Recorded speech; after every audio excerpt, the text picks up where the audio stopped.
I'm Scott Gann. I'm Debbie Gann. I'm Jenny Patterson. I am the oldest of Scott and Debbie's 3 daughters. And this is my husband. My name is Jonathan Patterson. I'm Kelly Anderson. I am the youngest of the 3 Gann daughters.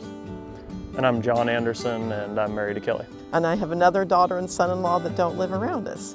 My mom's parents have had this place since the 1940s. And my dad actually, his family farm was from the 1880s, is how long that had been in the family. And then beyond that, we also have another farm that was Scott's family farm. Yeah, so I grew up in just southern Andrew County, small acreage there, and then we also had another farm up north and east of Savannah near Whitesville, Missouri that we've had since the early 60s. Most of our farming operation is right here. Like I said, we've got about 100 acres up in Andrew County that we are row cropping, but our primary function might really be cattle at this point. Well, we are Max and Danielle Carrillo, and we own Clark's Custom Meat Company. They've probably been doing business with the Clarks for almost 2 decades. They were one of the first families to start partnership here and do meat processing and entrust their beef to this facility. And they were one of the most encouraging people when we first bought the shop. They were so welcoming and encouraging and just a great asset to us stepping into this place. We attended our first farm family meet 3 years ago when we first bought the shop. And I remember at that time having this tug that I needed to not, like they were the first people that came into my head then. And as the years went by, I felt like I needed to make that happen, and so I went to the agribusiness committee, a couple months ago, and they asked for nominations, and I was like, this is my time, I've got to do it, and so putting their name in the hat was well-deserved and well worth it. You know, serving our community through agriculture is really cool, and it's so easy to connect the dots here in St. Joseph, Missouri. The corn that we harvest and grow right here, minutes away we take it to Lifeline Foods and it's turned into a food product or an ethanol product. And you know that, you can see that, you know people that work in that industry there also. The fact that the cattle that we are raising, we're selling sides of beef, Clark's is actually processing it, and they're selling it to not just our customers, but also to our friends.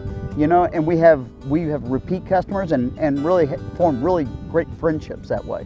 We have strong roots that we can continue to grow on in a lot of ways. So we have all of the experience of our previous family members, and we're very lucky enough to be able to kind of take that and continue building, continue to grow actually.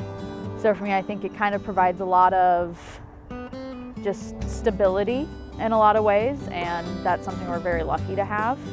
So that way we can continue to do what we want and grow for the next generation. For me, multi-generation farm is just really ties me back to my military roots, being in the Navy. It's deep history and the roots and the tradition, and really being able to learn that here with Jenny's family and be able to pass it on to our kids. You know, we got one on the way, so it makes it more exciting as we plan how to pass that. You know, make sure we learn from the people that have done it before us, but also make sure we adjust when we need to make sure this thing continues on down the road for as long as possible. Growing up, my family wasn't involved in farming in any capacity. The longer I've got here, the more I've gotten into it. Out of college, we didn't plan on living in St. Joe or farming at the time, and after some career changes, it just worked out to move back here and join the family business and be on the family farm, and it's been a lot of fun ever since. We are sitting on a piece of land that is where my mother grew up. The farm I grew up on is actually, we will probably live to see 150 years of my family lineage being on that farm.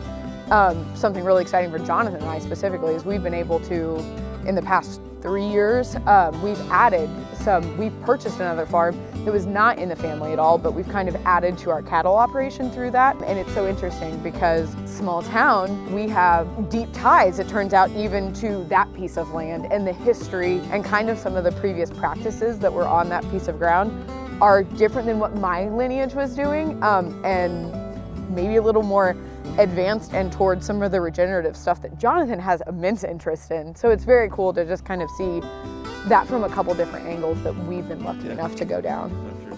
Most important crop that we've produced here is our family, and the fact that they're going to have the opportunity to raise their families here, like Debbie and I got to be raised, is awesome. The girls were always in 4-H and FFA, so we had all that background, and I knew there was interest and excitement there. But yeah, until they got older and settled down, I really didn't know, are they going to stay around here and take part in the farm? I think part of that is it is such a privilege to have the opportunity, and we were kind of raised knowing it would more than likely be an option to come back if we wanted to.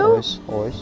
But would it necessarily fit into our lives? Yeah. Hence the missing sister right now.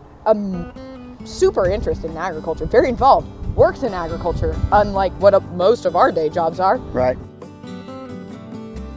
It takes a lot of work. The farming side, but also keeping the family together and not getting so frustrated with each other that you're able to continue to work through things and keep the whole operation going. It's incredible. Really, as our daughters have kind of joined in more participation in the farm, it's been interesting, it's been fun. No, I mean, there has been some tough spots, because it's like everybody has ideas on what they want to do. So it's kind of trying to incorporate all those ideas, but it has been great to bring everybody in. And honestly, when we're working together, we have a lot of fun with it too. It works because we love one another, for one thing, and even after the hurtful things we've said working cattle, we still like each other. It's quite an honor to be awarded this. I'm humbled by it because I think there's a lot of people that are probably more qualified even than our family to have it. But it is a great honor, and it's a real testament to Debbie and I, her parents, my parents, and our kids, the fact that this is what we love, this is the lifestyle we choose.